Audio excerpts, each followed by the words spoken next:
Well, crews are on scene of a fire on Merton Road in Brampton. CP24's Courtney joins us live from the Kennedy and Williams Parkway area with the latest on this situation. Courtney, I can see emergency crews still behind you. Has the fire been put out yet?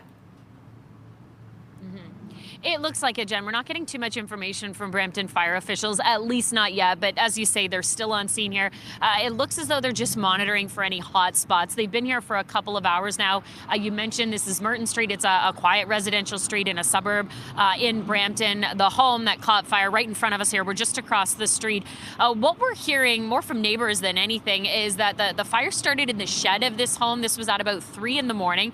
This was declared a 2-alarm fire, so many resources were called here, police, paramedics, firefighters, everybody responding to this one. And it also appears as though the fire spread from the shed in the home to part of the building. So that's why they had to take that attack really quickly to get the flames out.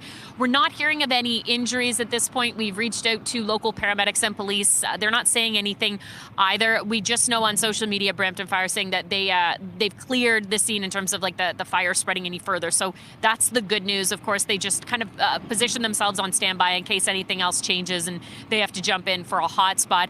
What also isn't clear at this point is whether this fire is suspicious. We've reached out to firefighters. We've also reached out to police to see if they can shed any more light on what maybe unfolded here overnight. Nothing yet, but it is still quite early. I mean, I mentioned this happened at 3 in the morning, so they've only been here for a couple of hours.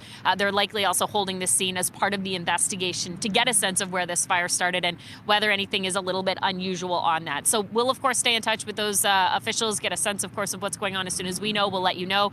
As for the road, it's just partially blocked. People are still getting by, but just something, for people to note. If you live in this neighborhood, you'll notice all the fire trucks and the police here. Over to you. Yeah, I'm sure they will. Okay, that is Courtney Hills live in Brampton. Appreciate that, Court. Meantime, crews are also